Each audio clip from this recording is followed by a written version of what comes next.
In this video, I'm going to talk about the claim I made in my previous video on rock, paper, scissors strategy, where I said that if someone were using the Zhejiang cycle and someone else were observing them use it with just two observations, they'd have a 95% chance of actually coming away with a win in a 1-to-3 match.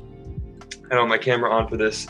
It's not really working right now, but whatever, you can just enjoy the whole screen and the lo-fi as I talk to you about all this. I definitely recommend watching the previous video if you do not know what I'm talking about, but even for the folks who did watch that previous video, a little bit of a recap. So the ZJC, the Zhejiang cycle strategy goes, you start with paper, you go backwards in the cycle, like paper if you lose, or sorry, if you win or lose, you go backwards in the rock, paper, scissors cycle. So if you play paper and you lose to scissors, you would go backwards to rock, right? And then you go forward in the cycle if you tie. Now, in the example video I made, the observations that I said were theoretically possible that Cam made in that scenario, he watched someone play with this ZJC strategy and saw that they always started with paper and saw that they never repeated the same row. So now with this information, we can start to talk about how this person would have a 95% chance of beating someone using this strategy. First thing we'll actually need to do though is, I guess the first thing I need to do is change my, there we go, okay. So the first thing basically is just kind of understand what happens when Cam wins, ties, or loses, right? So there we go, okay. So, let's say in the very first round, here's the ZJC person, here's Cam. Very first round, it's going to start with paper, and Cam is going to start with scissors because he knows you always start with paper, right? So great, Cam just won right there. Now, after Cam wins, the ZJC would change from paper to rock because it would go backwards in the cycle. And Cam doesn't know they're going to go to rock, but he knows that they never repeat the same throw. So there's no reason for him to throw scissors again. So he's either going to throw rock or paper, right? So if he throws rock, he ties. If he throws paper, he wins. So one thing we can say is that after a win, after Cam gets a win, which we can see here, he will either tie or win, right? So after he gets a win, he will either tie or win. Now let's just say for the sake of argument that Cam picks rock, because if we pick paper, then we're just in the same situation, right? So they each play rock, great, they tie. Now after a tie, the ZJC cycle is going to go from rock to paper. It's going to go forward cycle. And then Cam, he knows he's not going to do rock again, so he's just not going to play paper. He's either going to play rock or scissors, right? So rock or scissors. So what we can see here is that after a tie, Cam will either win or lose, right? So win or lose. Now let's say he plays rock, this person plays paper, so Cam loses, right? In the next round, the ZJC person would play rock again because they won, so they move on backwards in the cycle. And Cam knows that he's not going to play scissors because they just played paper, right? So he's either going to play rock or paper. And just like the first time, rock would tie it, paper would win it. So after a loss, just like after a win, Cam will either tie or win. So here we can already start to see a big part of why Cam has a 95% chance of beating the ZJC strategy with his information, because when he wins or loses, the next hand will be a tie or a win. And if he ties, it's only when he actually ties with them that he has a chance at losing, right? So the odds are already pretty in his favor, but let's actually just move this over here. There we go. We've got that there. And now we can erase the rest of this stuff here. But now we can basically just go through and simulate, or not simulate, but write out all the potential outcomes that exist in the sample space for these two, for the games between these two. So I'm going to actually put on a grid here. This is a way of just seeing the different rounds that are happening, right? Like in round one, right? Round one, something will happen, round two, etc. So we'll kind of simulate this using all the information that we've now got. So the very first round for Cam is going to be a W because he knows that the ZJC starts with paper, so he'll always start with scissors, right? Now, after a win, we know that the next two options are a tie or a win. So he'll either tie or win after that, right? So I guess we'll just kind of follow this path with the W first, but we're basically just going to lay out all of the potential paths that Cam could go on as he goes as a strategy, right? So after a win, it's either going to be a tie or another win. So I'll put the tie here, I'll put the other win here. At this point, for the other win, there's 3 wins here. So we're this, what do you call it? This like tree is done because this doesn't continue. There's no more games after this, right? But we'll continue the one with the tie, of course. So that after the tie, it'll be a win or a loss. So we'll put the loss right here, and we'll put the win right here. Just like with this previous win, this one would end the tree, so this one's done as well. Maybe we can just put like little stars next to them or something. Yeah, I'll get a little star there. So another win. After a loss, you either tie or win. This win would be the end of it, and that tie. And so you can see the path this is going down. You obviously can fast forward if you want to see what the odds are at the end of this explanation before I draw everything out. I'll put a stamp to that in the description or the comments, but I'm just going to kind of draw every path out for right now. So after a tie, we would have either a loss or another win. This path is done. Now we've got win, win, tie, loss, which means the next round after the loss is either going to be a tie or a win. Obviously, the win is the end there, and after that tie, it's going to be either a loss or a win. Yeah, loss or a win. Now, I'm actually going to start both of these because this is the end of this tree, right? You either get 3 wins through one of these methods, but this one also gives you 3 losses. W, W, T, L1, T, L2, T, L3. So this is the end of this path right here. Now, we get to go and finish this path. So after a tie, we know that we can do a win or a loss. There's the loss, there's the win. So this is win, tie, win. After a win, it's either tie or win. So tie or win. This win right here, that's the end of this because that's 3 W's, 1, 2, 3. Let's go from this tie though. So W, T, W, W, T, W, T. There's the tie, which means we're either gonna have a win or a loss. A win or a loss. So that's starred. It's a really, really terrible star, but it's starred nonetheless. So it's the first loss of this tree. After a loss, it's a tie or a win. And after a tie, it's a loss or a win. But at this point, we're at 2 losses. So win, tie, loss, tie, loss, tie. And then, of course, after that tie, it's either a loss or a win. And that's the end of both of these sequences because whether it goes to the win or the loss here, this is obviously the 3rd win, but this is the 3rd loss.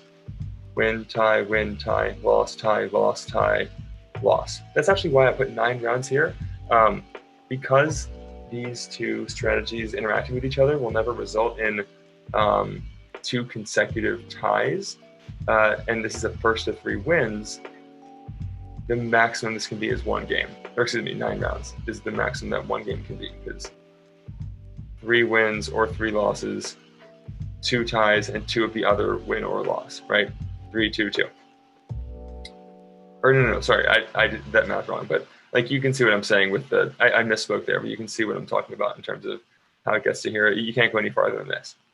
Anyway, win, tie, loss. Okay, so with the loss here, we'll either get a W for a win or T for a tie. After the win, we'll either have a tie or another win.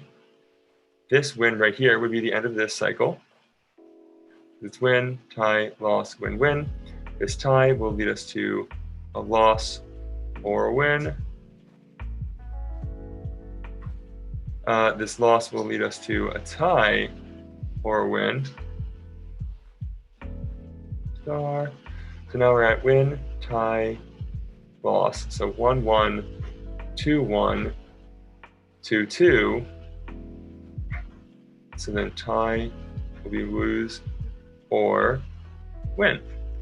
And that means that this right here is the end of this tree, because we've already got 3 L's, 1, 2, 3, and 3 W's, 1, 2, 3.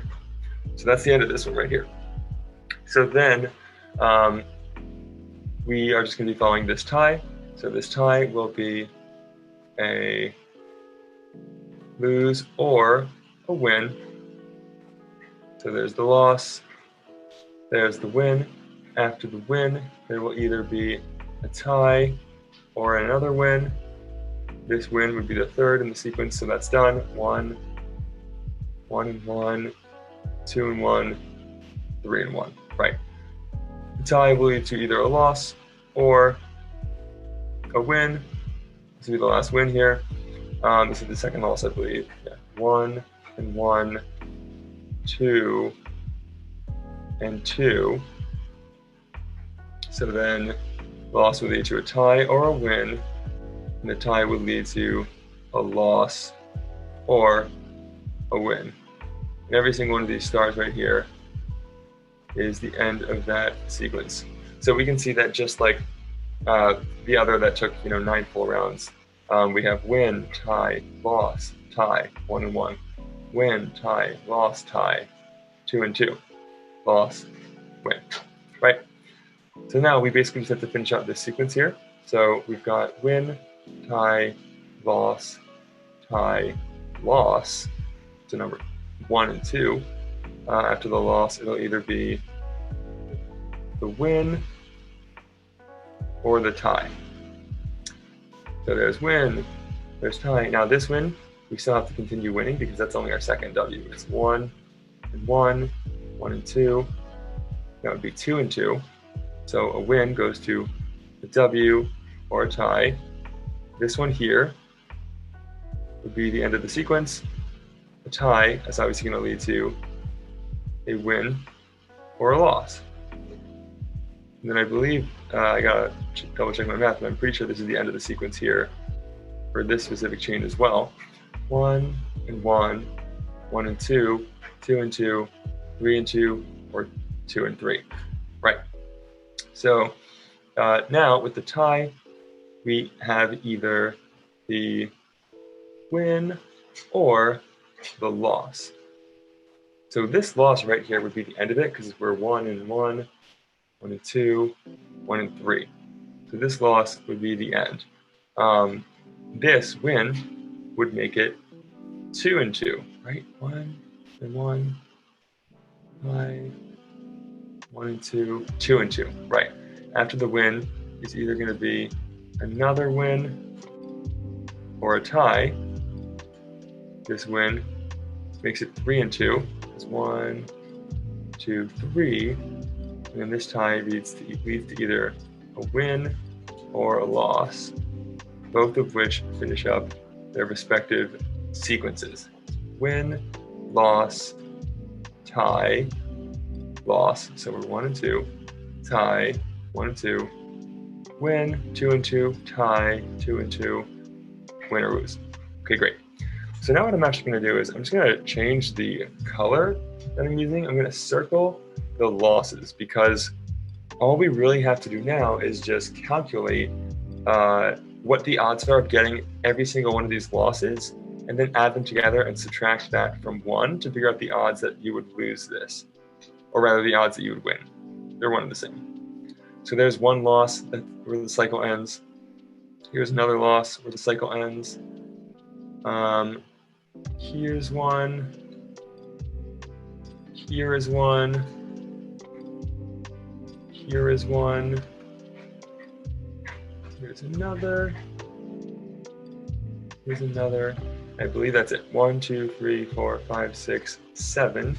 I did this math beforehand on my own to make sure I knew what I was talking about. So let me just double check before moving on and wasting everybody's time. Okay, the math checks out. So now all we're really doing is just calculating what the odds are of these things happening. And we can sort of take this as a 50-50. Like if we assume that Cam is deciding between his moves randomly when he knows he has to switch, then we can just assume every single one of these outcomes is 50-50, except for the very first, which has an outcome percentage of 1, because he knows that the person that you with the ZJC are going to play paper, so he plays scissors, right? So basically, there's a 0.5% chance it goes to here or here, but every successive thing lower, we just kind of do 0.5 by an additional power. So the chances of this happening are, 0.5. The chances of one individual outcome in this ring happening are 0.5 to the first. The chances of any individual outcome in here happening is 0.5 to the second, 0.5 to the third, and etc., right?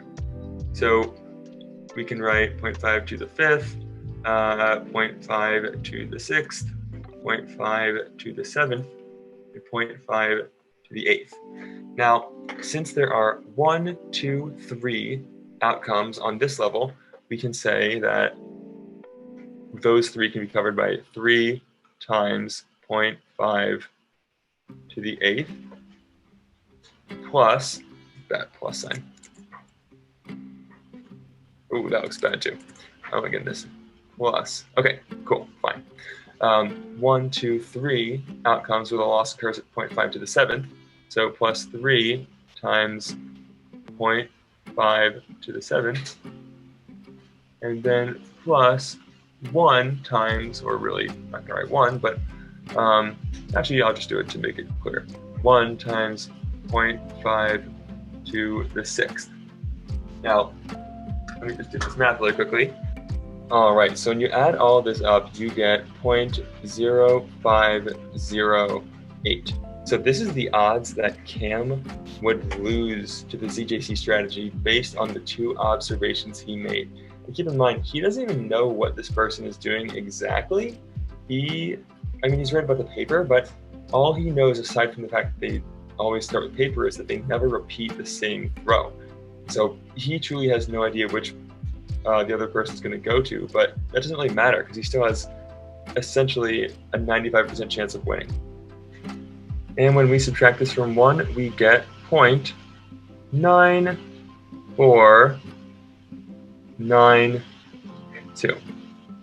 So you can see that even without Cam knowing exactly what the other person is doing, he still has an incredibly high chance of beating the ZJC strategy just based off of his observations alone. So that's really all I wanted to highlight and show you in this video. Hope you enjoyed it. Otherwise, I will see you soon.